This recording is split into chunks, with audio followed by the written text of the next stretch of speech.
Thank you for the honor of letting me be your coach tonight. We're going to start as we usually do with a meditation. So if you will do as we always do, put your feet flat on the floor and get your butt up against the back of the chair. And then I'm going to just ask you what to do, and then I'm going to shut up. So if you'll just, for a little while, just breathe full breaths, not huge breaths, just full breaths in through your mouth, or excuse me, in through your nose, and then hold those breaths just for maybe 3 seconds, and then just let your shoulders fall and just let the breath flow out of you without any force. And let the exhalations be at least twice as long as the inhalations. And as you at the outset of those exhalations, feel yourself falling deeper into spirit.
The next time you inhale, please bring that inhalation of pure light energy up to your third eye in the center of your forehead.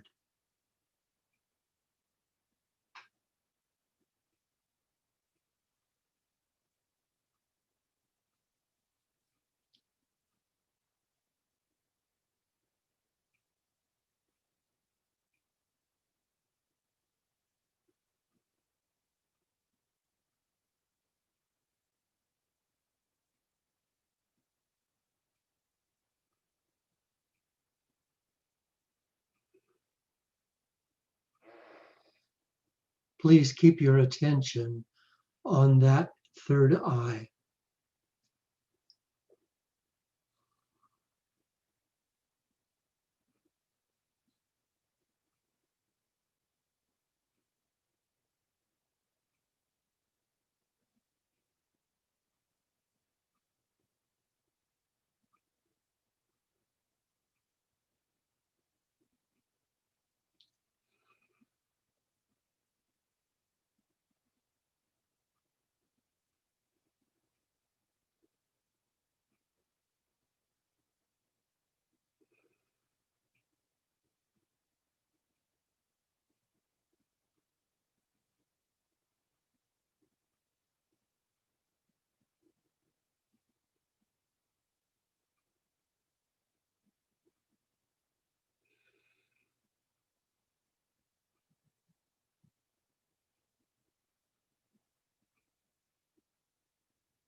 With your next inhalation, please continue to bring that light energy to your third eye, but also incorporate the top of your head, the crown chakra, that place that when you were an infant was a soft spot.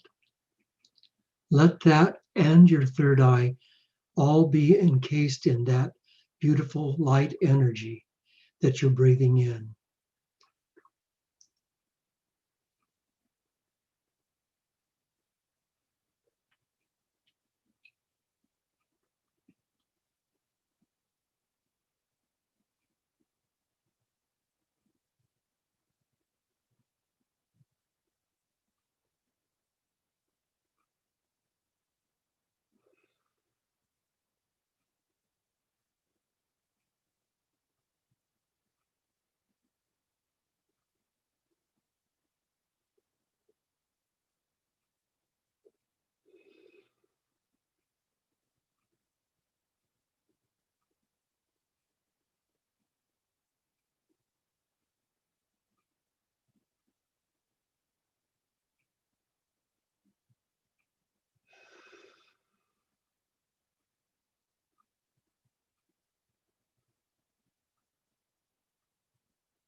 And now, will you please continue to hold your third eye and your crown chakra in that energy?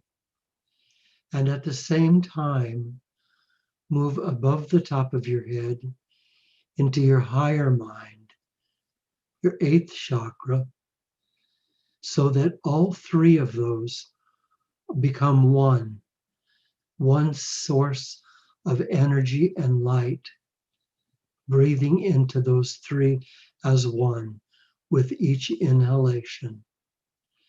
And as you exhale, will you see your own beautiful light that's yours individually going out to the world around you, touching and blessing the souls of those who need your light.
And now that higher mind, that beautiful sphere of light above the top of your head is broadening out, sort of mushrooming out over the top of you like a golden cloud,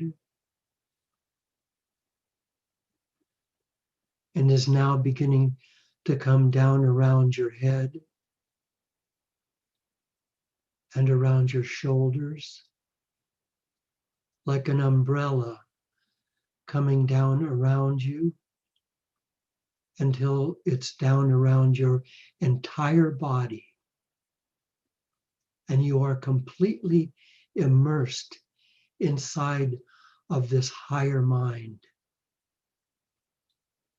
of this beautiful, pure light that is the grace and the presence of God.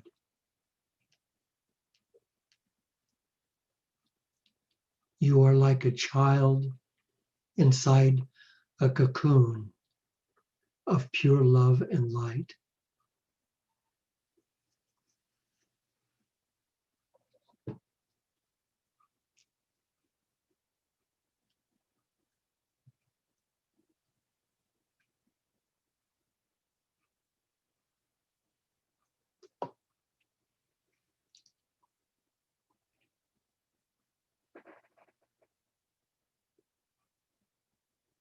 Inside of this cocoon is love and light and the grace of God, the pure energy of grace. The interesting thing about it is that what you're experiencing inside your cocoon is your light, your individual magical grace. No other soul has that, only you. Let that be pure joy. Please let it be joy.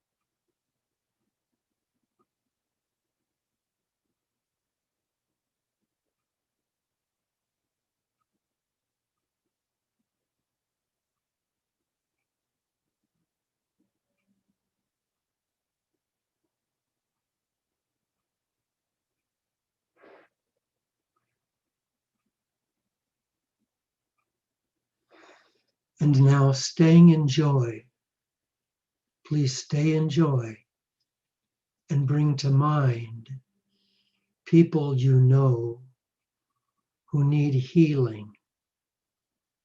And without leaving your joy, staying confident and relaxed and joyful, send your light from this cocoon of love out to them and see them healed.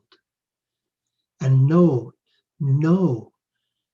that your light is the healing light they have been seeking.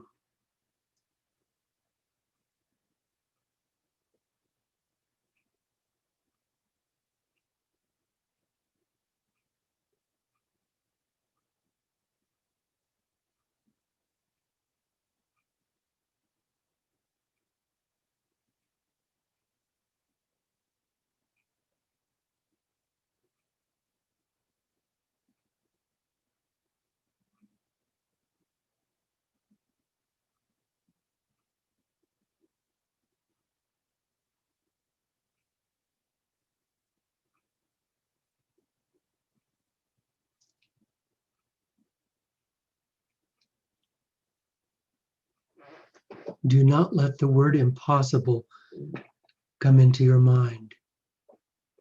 Create miracles.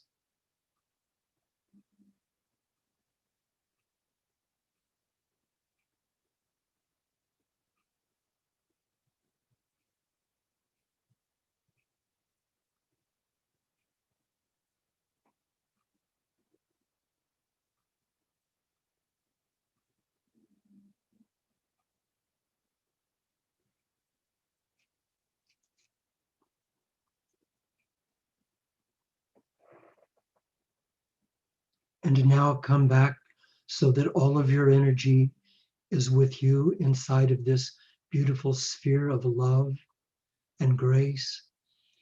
And make sure that all of that love and that grace is healing your body and your doubts so that you are now in the joy of God's love.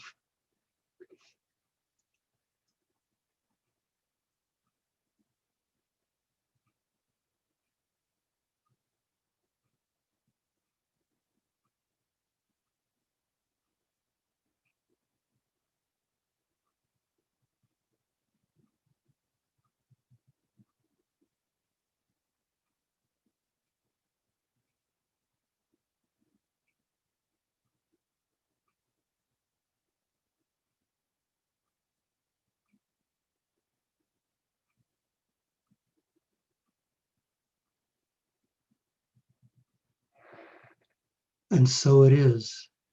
It is done. Take the next 60 seconds, pull yourself together, and bringing everything that you now are. Don't return to a place of any stress or doubt. Bring this you back to our family. You have 60 seconds. I'll let you know when the time is up. Take your time.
Please come back now.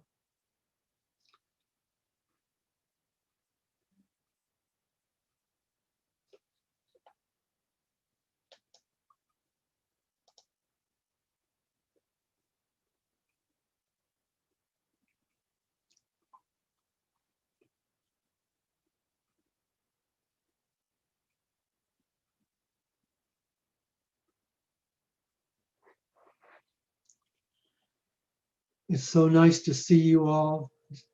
I hope your week has gone well. We're going to start off our talk this evening by finding out from you how your week went. These are weeks of miracles. We are in transition. We are going through a transformation. But we need to share this with each other so that together we bring that collective energy and that collective love together to empower and embolden each of us. So I'd like for you to take a risk now and talk about your week, what happened, what miracle happened, and also, if it's appropriate for you, what did you learn from the chapter? What did you learn from chapter 7? A heavy smoker, and I smoked for about 7 years, and I quit 5 times, and every time I started smoking again. And it's a long story about how I quit, but the way I started was interesting. I was in an Air Force hospital, and I was bedridden, and I was in a ward, so there was a lot of other guys in the ward, and I was like 19, 18, 17 years old, something. I had not seen a girl in 6 months. Hadn't seen a girl in 6 months, and the Red Cross nurses would come every day through the ward, and they had a tray with these little packages of cigarettes, and they'd go by each bed and say, "Cigarette, airman?" And these guys would say, "Yeah, take some Pall Malls or whatever." And they'd get some cigarettes, and she'd light a cigarette and talk to them for a minute and then go on. She'd come by my bed and I say, "Cigarette, airman?" And I said, "No, I don't smoke." "Okay, thank you." And they'd go on. So I finally said, "Wait a minute." So then I said, "Yes, I'll have some cigarettes." So I started smoking. Thank you, Red Cross. But but my experience was very much like yours. I mean, I quit, I started again, I quit, I started again. And then I said to myself, I am a non-smoker. I'm not quitting. I'm not trying to quit. I'm not a smoker. I'm a non-smoker. I never wanted another cigarette ever. Never ever wanted another cigarette. After years of smoking, I said I'm a non-smoker. It hit the right place in my subconscious, and my identity changed. I was no longer a smoker. That's the placebo, isn't it? That's what we're working on here. We know that we are the placebo, and we know that we can be healed, but we always must remember the sort of joke story about the guy who was caught in the flood and he got up on top of his house, and he refused a motorboat because he said God will save me, and he refused a helicopter because he said God would save him. The water floated to the top of his house and he drowned, and he said to God, you know, I was waiting for you to save me. And God said, what do you want? I sent you a rowboat and I sent you a helicopter. You said no. So if nothing else works, let the doctor and the telescopic surgery that God has sent you do the job. Okay. Thank you. I'm gonna take the time to get on my soapbox here for a few minutes. I've got some really important things to talk to you about tonight. We've talked about our beliefs and the power of our beliefs, and it says in this chapter that we are at the mercy of our beliefs, and that's really true. And I've talked to you before about how massive our belief system is, and how many memories we have. We have memories in our belief system, which is our subconscious mind. Incidentally, when I talk about belief system, I'm talking about our subconscious mind. And our subconscious mind is this vast, I mean, it's bigger than all of BC, with video cameras playing all day and all night constantly. Every one of them having him playing a memory, playing an event of your life. And you have this great switchboard in front of you, and it has buttons, and you hit this button and that video plays, and you hit this button and that video plays. Well, those buttons are the buttons in your mind. When an event comes up, when that event comes up, out of your subconscious mind comes up the things that match that event. So if the event, for instance, is the event is that you come out to your car in the parking lot and there's a big dent in the fender and nobody around. How many memories do you have of car wrecks, of dented fenders, of dents in cars, of people doing things and not being accountable and leaving without letting you know, of people stealing? How many memories? All of those memories, whether they were pertinent exactly to you or whether they were peripheral to you, all of those memories, all of those videotapes turn on, and the chorus of them together all throw opinions up on that one event that has nothing to do with any of them. Has nothing to do with any of them. But that one event is flooded with all of those, and therefore you make a decision. Well, see, when you were a child growing up, and even later than that, every time you had an event that was an emotional event, you got spanked, or you got falsely accused of something, or you fell in love, or you got your heart broken, or you broke your leg, or whatever that was, every single time that happened, you made a decision about yourself relative to that event. You had to make a decision because you were the one experiencing the event. How many times you've heard people say, why me, God? Why me, Lord? As though it was about them. See, events happen, but we own them as us, about us. And so what happens is that, and then it's sort of an egotistical, almost narcissistic thing that's our nature, but we own all of that stuff. And so the belief system is so powerful and so great. So you go to the doctor and the doctor says, well, I've got some bad news for you. You've got cancer and it's metastasized in your body. And in this kind of a situation, we wouldn't think you'd have any more than 6 months.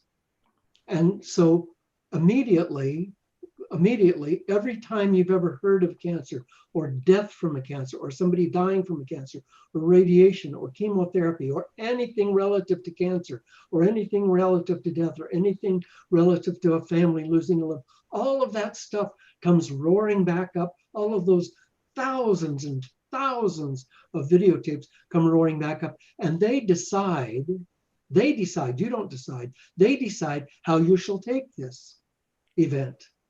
Your belief systems.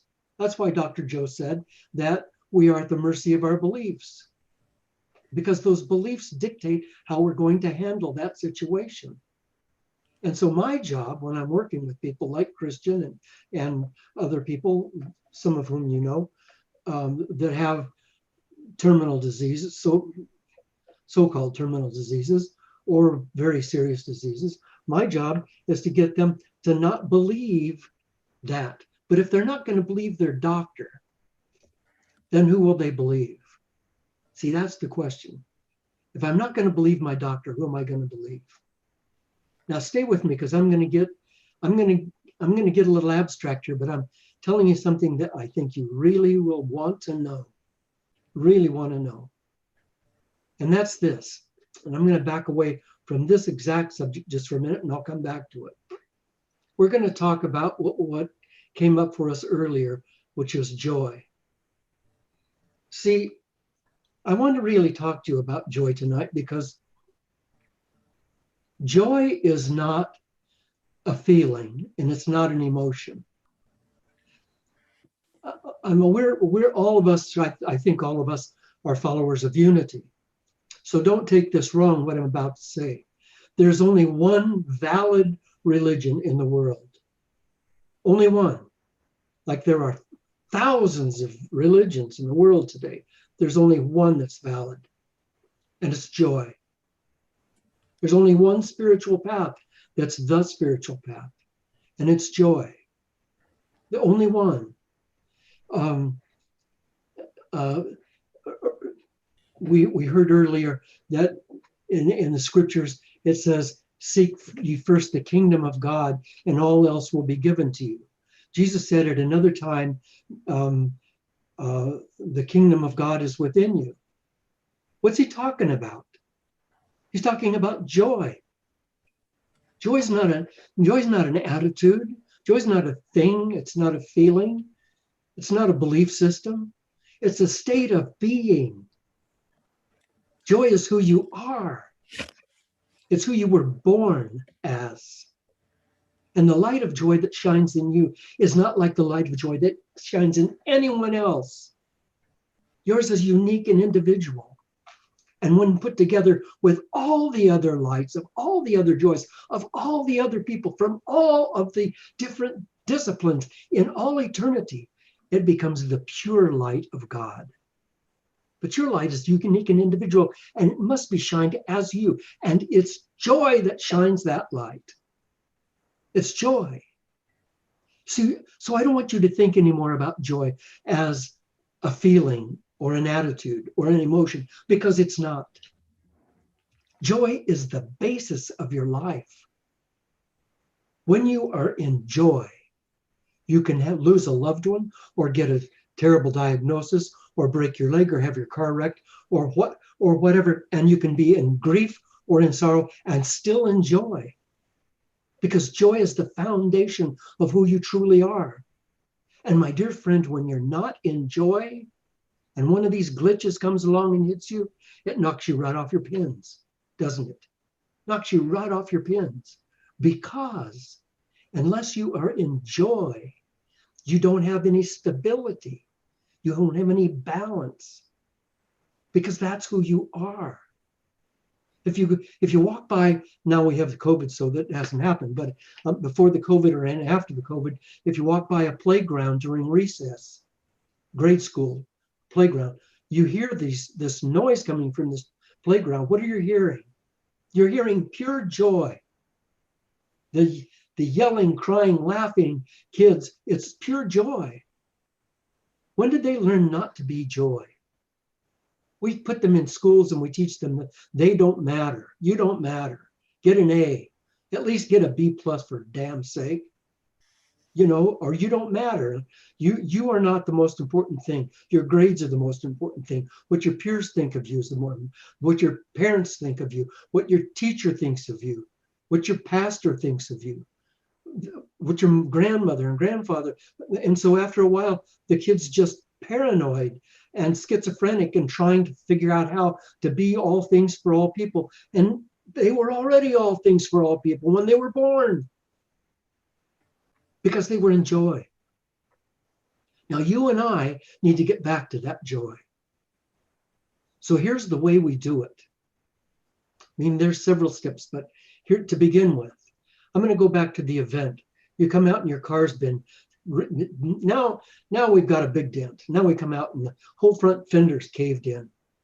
And you look at your car and you just go, oh my God. And then you say, wait a minute. Wait just a minute. I can go into my subconscious mind and bring up all of the negative crap about what I do in this situation. My attitude, what I think, how I feel, my anger, my resentment, my revenge. I can call the police. I can damn that person who banged in my and drove away. I can do all of that. I can just make a real mess out of this. Or what I can do is bring up the platform, the foundation of who I am, which is joy, inside of which is confidence, serenity, forgiveness, acceptance, gratitude, generosity. All of those things are a part of joy. They all emanate automatically out of joy, out of the foundation of who you are. So joy is your spiritual path. From this day forward, in this class and in all the other classes that we do together or services that we do together, remember that we are coming from joy. That's going to be our platform. And will it be easy for you to just get there? Maybe not. But what else are you going to be doing with your time anyway? So what if it takes a day or a week or a month or 6 months or a year? What difference does it make? As long as you're daily looking at your gratitude, the things that you have to be grateful for, and daily looking at the generosity, your ability to give, to financially support organizations or causes that you think are important. Your ability to accept, oh my goodness, so important. See, truth is what is, isn't it? Truth is what is. And God is truth. So God is what is. Now, we're together on that so far, right? Now, you just came out of the supermarket and walked out to your car and the fenders caved in. God is what is. Listen to this. It is the way it is. It is the way. The minute that you see that fender's caved in, that's a new what is. Acceptance means being one with what is, because when I'm one with what is, I'm no longer in reaction. Now I'm in action. Now I'm creating. And I'm bringing, instead of my anger and resentment, and I'm going to get that guy, instead of that, what I'm bringing up to the surface is all of that beauty of joy and forgiveness and understanding. At which point, a guy pulls up and gets out of his car and says, yeah, you got your fender bashed in, didn't you? Yeah, well, my son did that. He was scared after he did it, and he came home, and I came back to tell you that he did it, and we're going to take care of it. Now what do you do with all that anger and resentment and revenge that you had inside of you? And if that person did leave, what's going on in their mind? How frightened are they? How terrorized are they of their reality? We've got to be part of the solution, not part of the problem. Joy. My dear friends, if you can do anything in this course, in any course that I'm teaching, Work on being joy. Every time, every day, at night, Victor, when you're laying at home, awake at night, and hey, when you're laying awake at night, send me a message because I'm laying awake too, I promise you. Don't lay there in the darkness wondering what's going on. Use that time to build joy. Use that time to bring the godness inside of you. And do that by sending out your love to every single person that you can think of. Sending out your forgiveness to every single person that you can think of. Think of, when I get up tomorrow morning, who am I going to call and bless them? And that enriches your soul, and that changes the subconscious pattern, so that the automatic thing that comes to the surface for you is not the old ugly stuff, or the pain, or the resentment, or the guilt. What comes to the surface for you is the plenitude of God's present in joy. Teilhard de Chardin, great Jesuit bishop, philosopher. Catholic Church wasn't real happy with him because he said things that they didn't agree with. They had him locked up for a while, but he's one of the great philosophers of all time, one of the great spiritual leaders of all time. You know, one of the things that he said that really ticked people off? The only evidence of God is joy. If the evidence of God is joy, if the presence of joy is the presence of God, then we need to be in joy, because then we're in God. And there's no other thing that we can do with our life that's more important than that. So if you need more help with that, email me, go on Facebook and message me, call me, do whatever. I'll help you however I can. But you must find a way to know yourself as joy, not to think of joy as a cool idea. It's not a cool idea. It's who you are. It's who you are. It's who you were born to be. And only when you are in joy and as joy will you be able to create the life that you dream of. Now I'm going to send you into breakout rooms. And here's what I'd like for you to do in the breakout rooms. Please listen carefully to this, because I want you to make sure you do this. I want you to think of what you would do, be, or have. Those are the three words: be, do, have. What would I be? What would I do? What would I have? You can use all three of those or any one of those. If I believed I could, like you might say, well, I would finish my book and it would be a bestseller if I believed I could. Would it, if you believed you could, would that be true? Do you have the power within you? Do you have the spiritual power within you somewhere locked away beneath your beliefs? If you believed you could, what would you do? What would you be? What would you have? I want you to really focus on that and to be solid on that. Well, you're going to have like, you're going to have 25 minutes. Let's get this done.